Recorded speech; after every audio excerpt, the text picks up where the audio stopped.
Seperti dulu waktu Mas Sigit Haryuwidanto ini menjadi bosnya Arseto, ini kita paham lah, paling ini bukan semata-mata karena kecintaan pada sepak bola, tapi pasti ada kepentingan-kepentingan yang menurut mereka itu strategis, baik dari sisi politis maupun dari sisi bisnis. Demikian juga ini Kaisang, ini kan mendadak dangdut ya, ini ya mendadak itu tiba-tiba kok.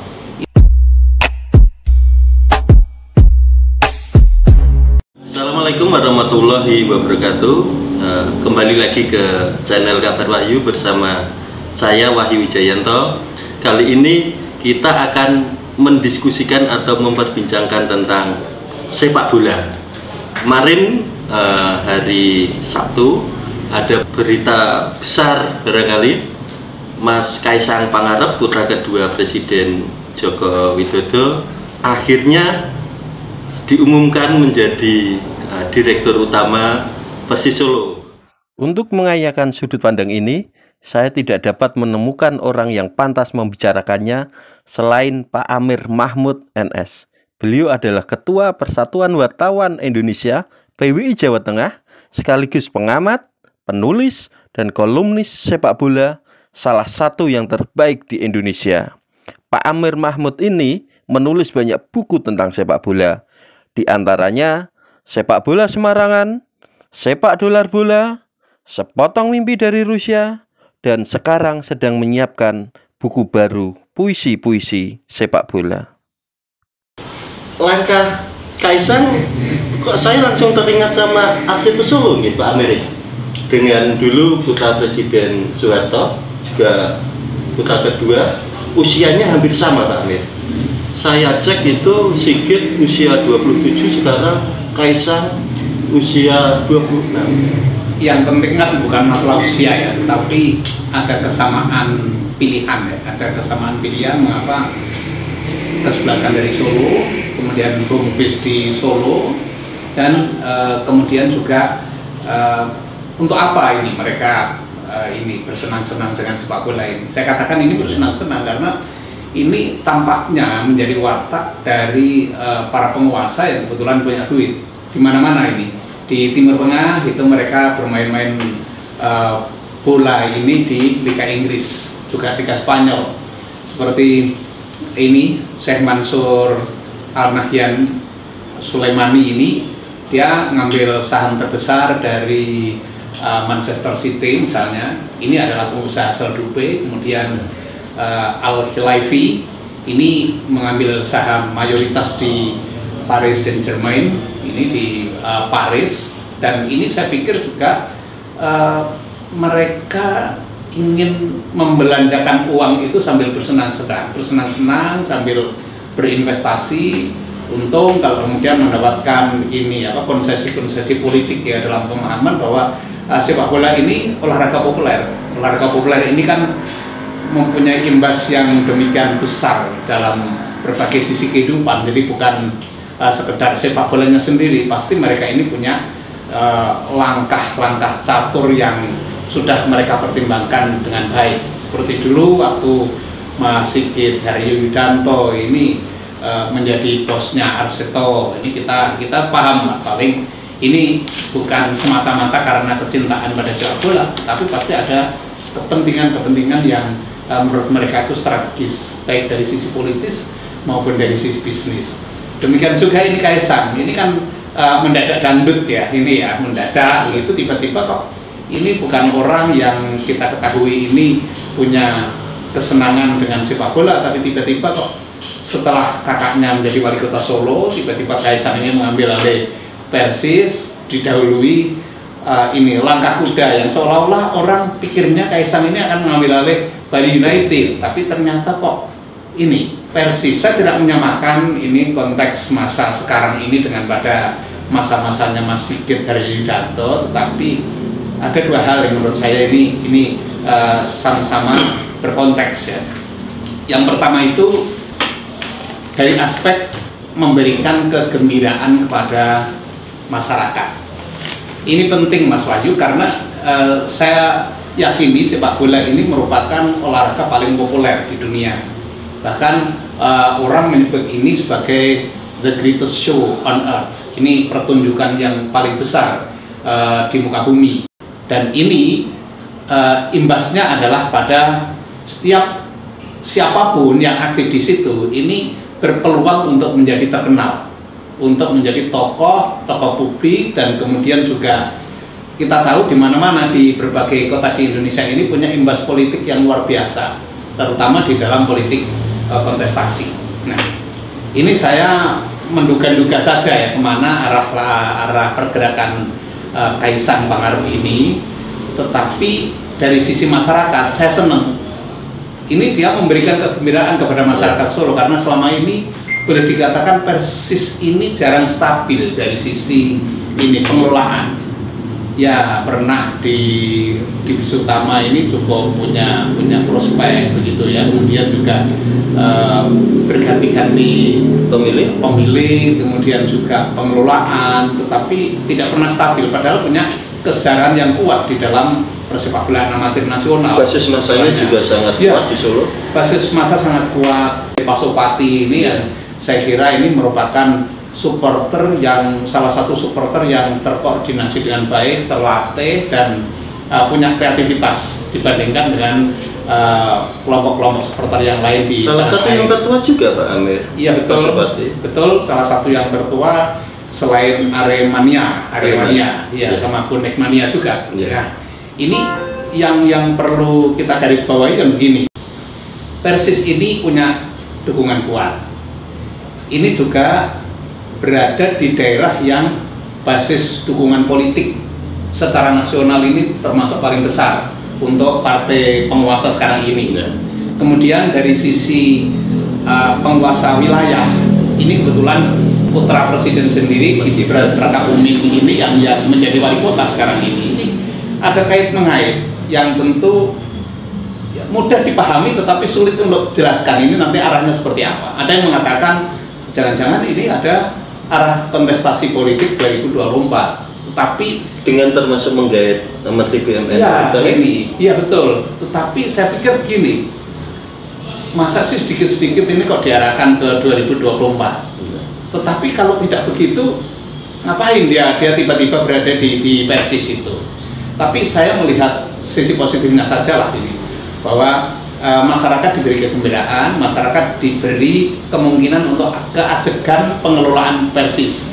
Kalau pengelolaan Persis ajeg, kemudian memang ada tanggung jawab yang kuat untuk betul-betul ini akan dibina menjadi kesebelasan yang baik, nantinya ini juga akan menggembirakan dari konstelasi persepak bolaan nasional, terutama Jawa Tengah.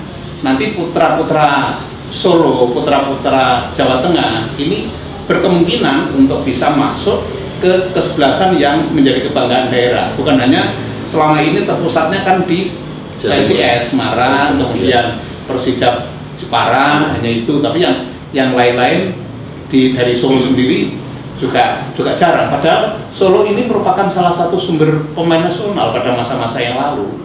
Kita kenal misalnya dulu ada Adityo Darmadi, kemudian juga Didi Darmadi, itu banyaklah yang dari Solo itu yang saya kira lebih berkarir, lebih dikenal di luar daripada di Solo. Dan sekarang bagaimana kita bayangkan kegembiraan masyarakat Solo dan sekitarnya kalau ada putra-putra daerahnya, anak-anak muda yang punya talenta kuat itu terwadahi oleh keberadaan Persis Solo. Di luar kemungkinan langkah catur atau langkah kuda tadi, ini sebetulnya juga kepentingan kita bersama ya Pak Amir.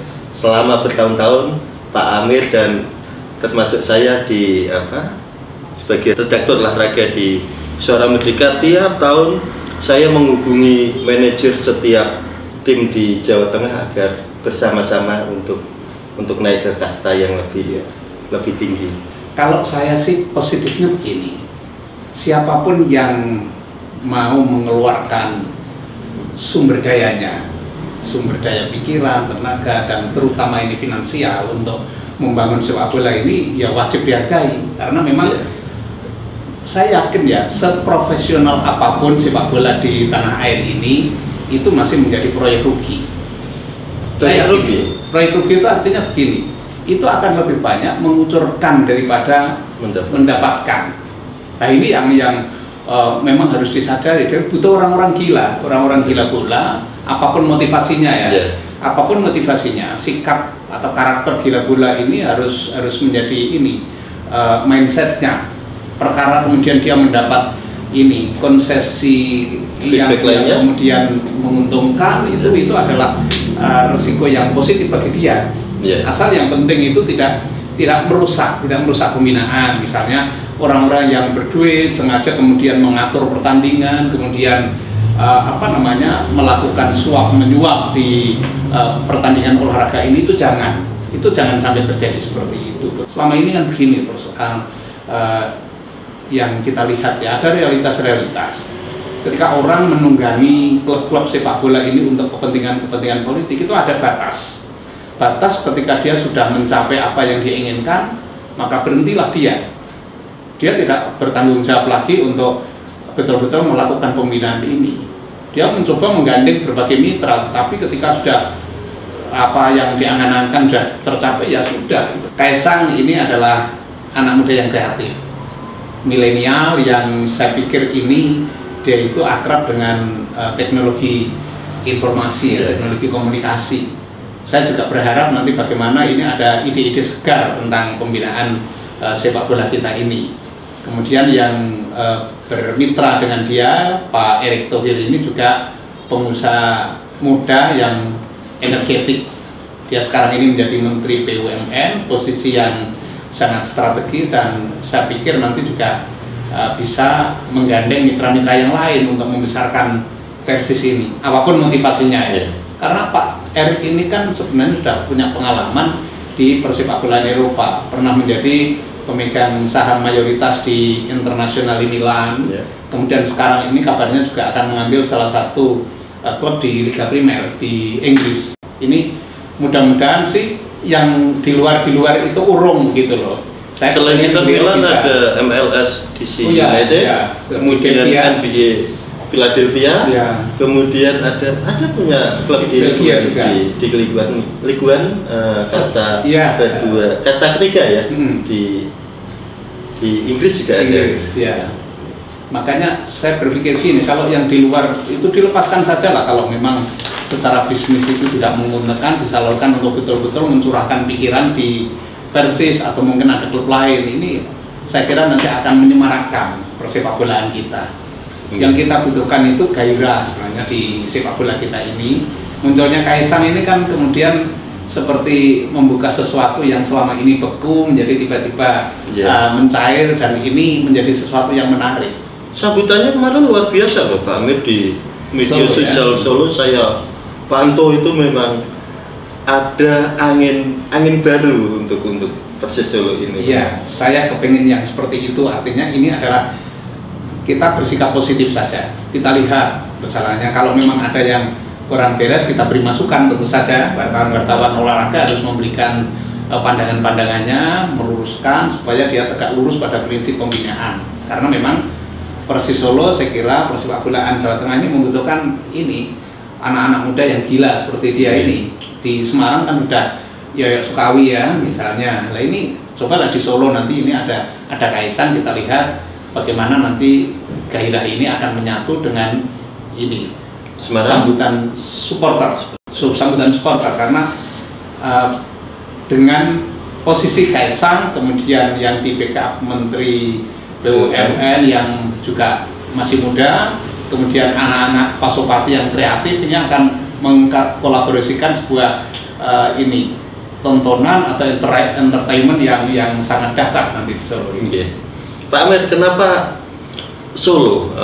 Sigit dibawa Arseto dari Jakarta ke Solo, ini Kaisang barangkali karena memang asli Solo, tapi Solo itu ada apa sehingga kok sedemikian menarik untuk banyak klub sepak bola, termasuk beberapa klub sepak bola kan hijrah ke Solo. Seingat saya itu setelah Arseto, kemudian ada Pelita Bakri dulu yang jadi Pelita Solo. Pada masa Pelita ini muncullah Pasopati, pasukan supporter Pelita Sejati pada saat itu. Kemudian ada Persijatim akhirnya pindah yang sekarang jadi Sriwijaya, sekarang Bayangkara FC yang juga di Liga 1. Solo itu ada apa Pak Amir di Solo sehingga sedemikian menarik itu? Solo ini memang selalu mencatat sejarah ya. PON pertama di Solo, K9. Kemudian kelahiran PWI juga di Solo. Yeah. Nah, klub-klub sepak bola Solo ini punya catatan juga. Ini menjadi lahirnya sejarah PSSI juga. Solo punya kaitan. Persis salah satu dari 7 klub yang membentuk PSSI. Ya, betul. Klub yang logo, nama, identitasnya tidak boleh diubah Ya, karena menjadi abadi di situ. Menjadi abadi karena ya. Stadion Sriwedari ini adalah saksi sejarah PON, saksi sejarah perjuangan bangsa ketika memang ini dijadikan sebagai simbol perlawanan terhadap peristiwa Madiun ya waktu itu ya, pada tahun 49 kalau nggak salah. Nah, ini begini, lepas dari prestasi yang memang belum bisa menyamai kesebelasan-kesebelasan di Jawa Tengah lainnya seperti Persija dan ini PSIS Semarang, tetapi aspek kesejarahan semacam ini terutama ketika keberadaan Sigit.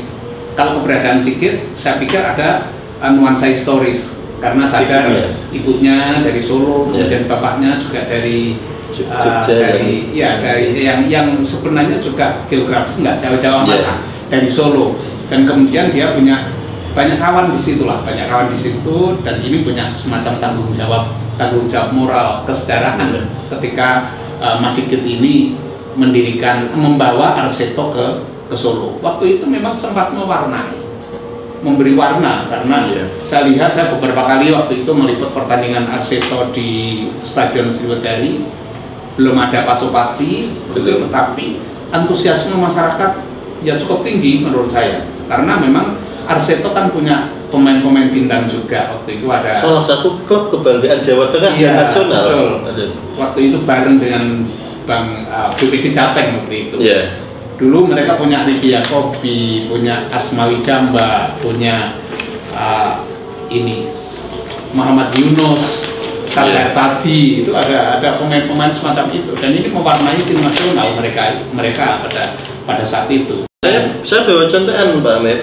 Ada Riki Yakobi, ada Jenderal Sudirman, yang terakhir Edward John, ada Miro Baldubinto, Rocky Putera yang rambutnya suka dicat, ada Agung Setiabudi yang agak emosional, Nova Arianto ya, beberapa diantaranya yang saya catat. Memang salah satu klub yang punya nama. Piala Liga pernah juara waktu itu dengan pemain terbaik Muhammad Yunus kalau nggak salah tahun 85 itu. Tahun 85. Sejarah itu apa ya? Eksotiknya Solo sehingga orang-orang klub-klub sepak bola dari Jakarta datang untuk mengharapkan dukungan dari masyarakat Solo, termasuk Kaisang ini yang membesarkan Persis. Bisa jadi memang secara psikologi, sosiologis ada Solo ini menjadi pusat gravitasi di dalam dunia hiburan, termasuk dalam ini adalah sepak bola itu. Dan ini saya rasakan betul begini, stadion setelah Sriwedari itu kan kemudian beralih ke Stadion Manahan.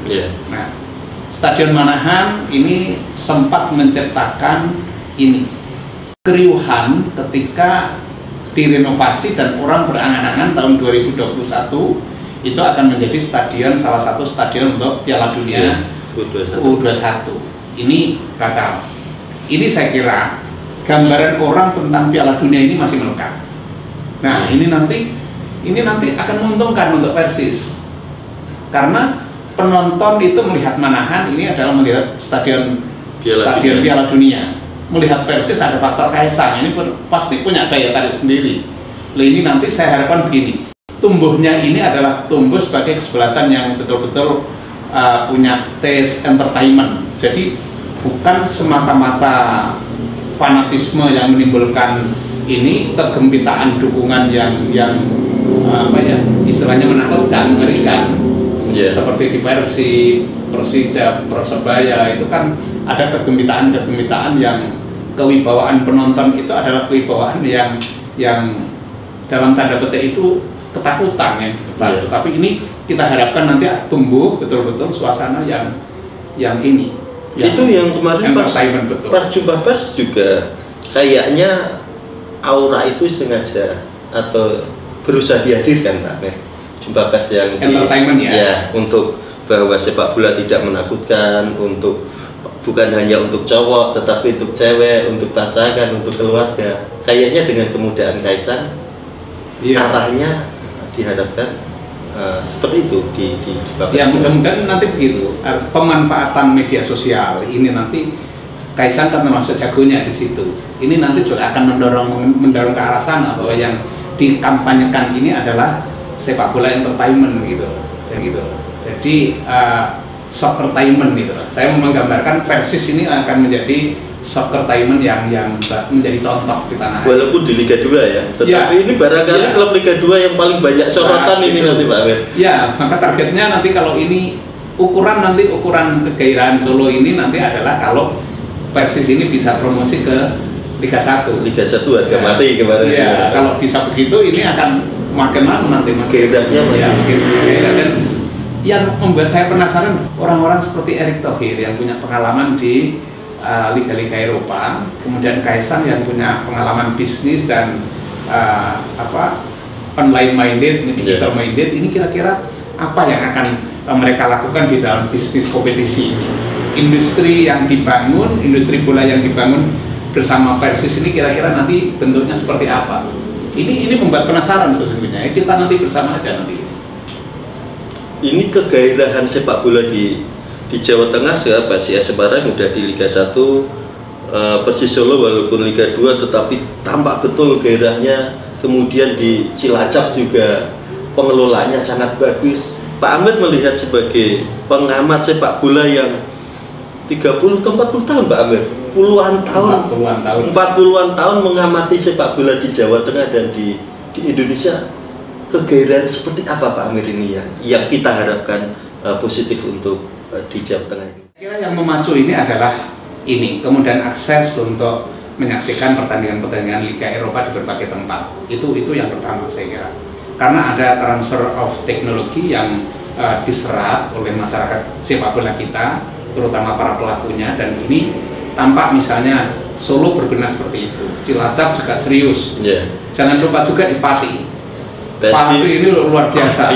Dari nama saja ya, PSG itu aja udah nakal ini. Mereka pintar ini. Mereka pintar untuk membangkitkan rasa kepenasaranan dan inilah akses internasionalnya itu sudah biasa. Saya sedang berusaha mencari nama julukan PSG ini Pak Amir. Saya 2 hari lalu sudah mau ngubungin ada teman yang di Paris itu kalau PSG Les Parisiens, kalau Pati itu apa? Les apa?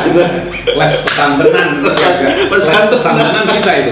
Itu begini, saya kebetulan banyak nakalnya itu loh. Banyak berinteraksi dengan pemiliknya ini Pak Saiful Arifin ini. Kapan-kapan saya kira perlu diwawancari semacam ini karena ada rencana ke sana yang dilakukan beliau ini luar biasa. Itu ada satu tempat latihan yang semula itu adalah untuk sekolah sepak bola biasa. Itu di desa yang namanya Desa Trangkil. Desa Trangkil ini di Pati Utara, ini tempat kelahiran Ribet Waiti. Ribet Waiti ini adalah pemain nasional kita, pencetak gol tunggal SEA Games tahun 87 ke gawang Malaysia yang menghadirkan emas pertama kita di SEA Games. Kemudian dari Pati juga ada Rudi Widodo, ini yang disebut-sebut juga muridnya Ribet Waiti. Belakangan itu kemudian ada sekolah sepak bola di situ. Sekarang ini fasilitasnya luar biasa. Di tepi jalan besar, kemudian lapangannya dibangun standar internasional, ada tribun sedikit tribun, kemudian dibangun patung Bung Karno itu sama si Pak Saiful Arifin. Patung Bung Karno sedang menunjuk itu dengan gagah berwibawa. Dan saya lihat setiap kali saya lewat daerah situ, itu tampak suasananya itu seperti tempat-tempat berlatih klub-klub ini sepak bola Eropa seperti Carrington, itu yang saya lihat itu fantasi imajinasi Pak Amir langsung menuju ke sana. Iya, itu yang di Trangkil itu. Pernah itu saya katakan, Pak, ini luar biasa baru dari sisi fasilitas ini, dan ini mungkin justru yang pertama di Indonesia ada fasilitas sekolah sepak bola yang semewah itu. Dan ini, ya, dan sekarang ini mungkin juga secara tidak langsung juga menjadi markas latihannya PSG ini, karena memang dari sisi stadion kan Pati sebenarnya juga belum begitu bagus stadionnya ya, tetapi justru di tempat latihannya PSG yang cukup mewakili. Nah, ini yang menarik gini, di Pati itu PSG kan hadir dengan warna industrial ya, betul-betul ini sepak bola industri, bukan perserikatan. Perserikatannya Persipa Pati itu sebenarnya ketua yang menangani juga Pak Saiful Arifin, tapi Persipa cemburu pada PSG ini dan kemudian sering mempersoalkan ini kenapa ini nanti jangan-jangan akan menggeser Pati, padahal kalau ini bisa tumbuh bareng itu nanti akan menarik, itu akan saling berbagi talenta, yang produk-produk Persipa itu bisa masuk ke PSG, dan ini bagian dari keseluruhan kegairahan yang saya kira tahun ini kita lihat di Jawa Tengah. Ini perkembangan dibandingkan dengan 10 tahun lalu sudah sangat berbeda ini konstelasinya. Dan itu yang kita rindukan, ini yang kita perjuangkan dari hari ke hari. Iya, betul. Waktu saya masih di lapangan, waktu itu sebagai wartawan itu juga kita tahu fasilitas stadion kita itu sangat minim. Sangat minim. Stadion Jatidiri itu boleh dikatakan baru sekarang inilah memiliki tempat, mungkin tempat mandi, tempat ganti pakaian, Berarti gairahnya tambah Pak Amir. Jatidiri sekarang juga itu sangat bagus. Internasional udah itu. Ya harus juga bertambah, sangat bagus. Harus bertambah karena begini, stadion yang bagus, rumput yang bagus itu pasti akan menghadirkan permainan yang lebih baik dibandingkan dengan kalau lapangannya tidak rata, rumputnya kurang bagus. Manahan jempol itu nomor 1 di Jawa Tengah, kemudian Jatidiri juga bagus. Pati kalau yang di sekolah sepak bolanya Pak Safin ini juga sudah bagus. Cilacap kabarnya juga begitu. Nah ini kita harapkan nanti di tempat-tempat lain seperti Magelang yang sekarang ini menjadi kandang sementara PSIS, itu juga Stadion Subroto itu juga itu bagus. Itu nanti mungkin atau kita berharap menjadi kandang PPSM yang baik lah nanti. PPSM juga salah satu dari 7 klub pendiri PSSI yang nama dan logo identitasnya sama seperti persis, tidak boleh diubah. Dulu waktu saya SMA, PPSM ini adalah kesebelasan yang sering mendatangkan kerinduan karena banyak mendatangkan klub-klub kuat Jakarta. Misalnya pemain-pemain nasional macam Iswadi Idris, Anjas Asmara atau Fik Salah itu sering bertanding di situ, dan ini memberi hiburan, dan anak-anak muda sana itu banyak terpacu oleh pertandingan-pertandingan persahabatan semacam itu. Kurniawan juga lahir di lahir di Magelang, sepak bola klub sekolah sepak bola juga di sana. Matur nuwun Pak Amir, mudah-mudahan membawa kegairahan baru di Solo, di Semarang, di Pati, di Cilacap, dan di sepak bola Indonesia. Sampai jumpa di tayangan-tayangan berikutnya. Wassalamualaikum warahmatullahi wabarakatuh. Salam.